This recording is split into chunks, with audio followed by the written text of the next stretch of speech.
Your name's Nash with Countrywide Home Loans? Yes, sir. What's going on, man? Pretty good. How about you?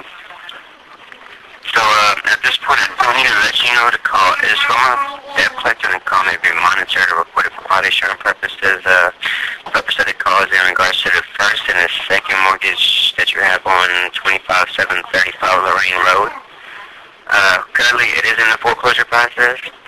At this point, sir, are you occupying the property? I've been communicating with your attorney. Okay, so the foreclosure attorney is in the foreclosure process? What's that? You've been talking to the attorney that's handling the foreclosure process? Absolutely. You should have records in there about that. The attorney, I do notice that you have, you are in contact with us, but really, it's just the collection cost, the system that automatically dials out. Unfortunately, you'll get these calls on a regular basis. So at this point... Bro, do you really want to do this? I really don't, sir. I mean, I can give you our number. You can call back if you have any future questions or concerns. But, I do gotta say certain things that we all require to say on every phone call. Look, man, your buddy Kenneth Lewis over there he's the chief fraudster. He's a chief executive fraudster over there, okay? He knows how to manipulate numbers, manipulate contracts, and agreements. So, with that being said, your company said that you would work on, a short sale with me. A short sale? And then, if it doesn't sell in 90 days, you go ahead and take the property and deed in lieu of sale. Oh, okay. And that's a common ploy, a common game that you guys play in this industry. And guess what happened? They backed out of the deal, and they made excuses for this and that and everything else. So you can go ahead and try to talk and say whatever you want to do. But here's a fact, man. You're working for a fraudster, and you're working a company filled with fraud, lies, cheating, stealing. And you know what? All that fraud is on you too. And what I'm doing is giving this information that I get to United States prosecutors. I'm not kidding you. I really am.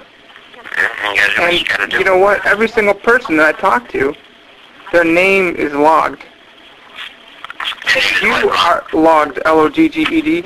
Oh, yeah, it is every time you talk to somebody. It's weird. No, I'm logging it myself, okay? This is ridiculous you guys are doing this.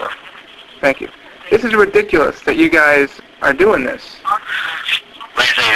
And you are going right along with it. You're trying to make excuses. And like I said, I don't need to hear that garbage. It doesn't do anything.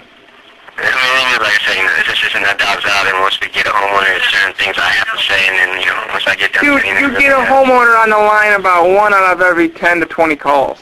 Yeah, that's true. And here I am talking to you guys, and I know for a fact that about 70% of homeowners are getting up and leaving their house. Yeah, there's a lot of foreclosures, a lot of vacant properties, so I definitely agree with that. Since those times out there. It's outrageous, bro. Yeah. And you know what? You're going right along with it, not making the problem any better. But you know what? I can make the problem better. Yeah, like I say, I'm looking at your financial information. That was last updated in November. Countrywide, we do offer modifications, workout options for homeowners who want to keep their property. But it just depends on the financial situation that the homeowner is in. Put in there that I will keep the property if your company agrees to waive all the interest from the point of August through now that you guys said, when you guys said you were going to fulfill an agreement that you didn't fulfill, and if you agree to pay all the expenses that were incurred as a result of dragging your feet for all this time. Like I said, the only thing I can do is update your financial information and run this application. If the application does recommend some kind of program, some kind of workout... Well, listen, you're at my mercy now. You're at the mercy of the Lord Jesus Christ. I'm a child of God, and therefore you're at my mercy, okay? I'm not playing with your guys' games. You're playing in my game. My game is under a merciful God, the Lord Jesus Christ, okay? And because I'm with him, yeah, I was raised atheist, you know, but because I'm with Jesus Christ now, you're under my, whatever I want to do, my authority, pal.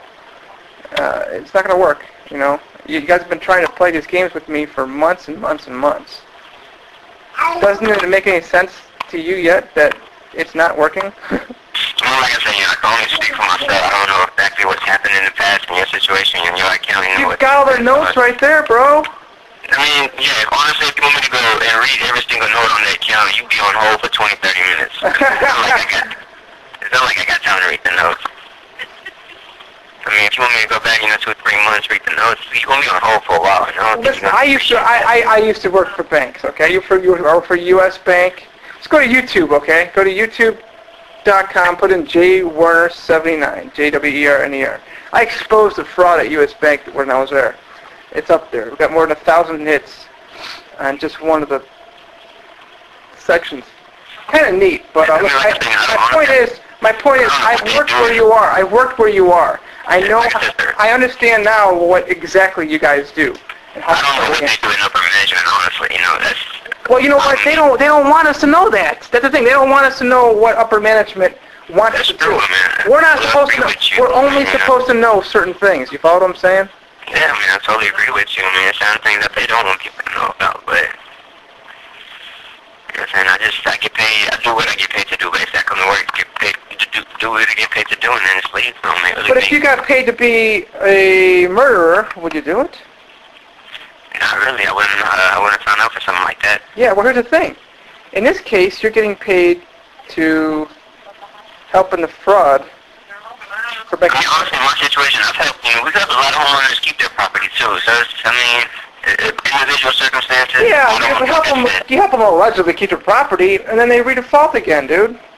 I mean, a lot of situations, yeah, they do default it again, but. So, I mean, like I said, you know, some people, they do end up getting helped out. Some people just, because of the situation, and unfortunately, Countrywide, I mean, they can't. Well, let me encourage you. They want you to say to the homeowners, okay? Well, you know, your property has not been gone to sale yet. It hasn't been sold yet.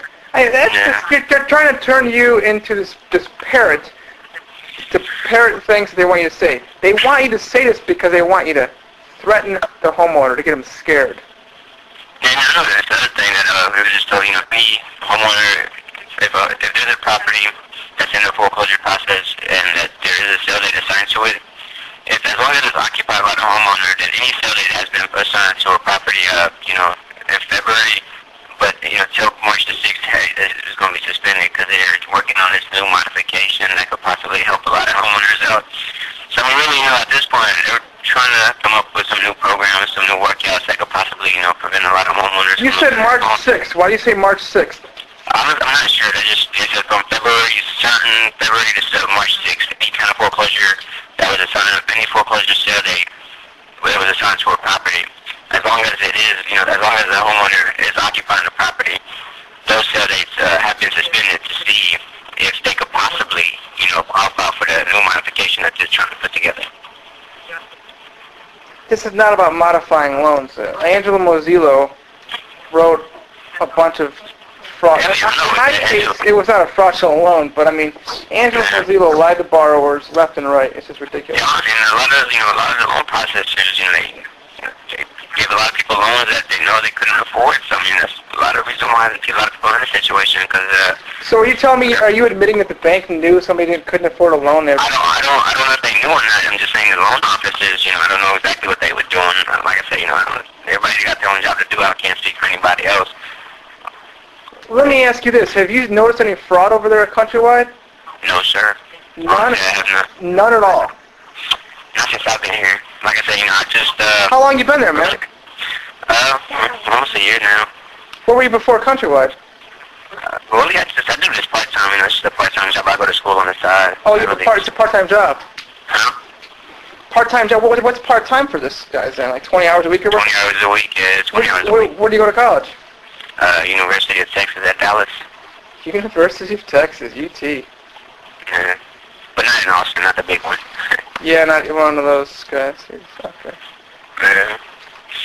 My God. So what do they pay you? Like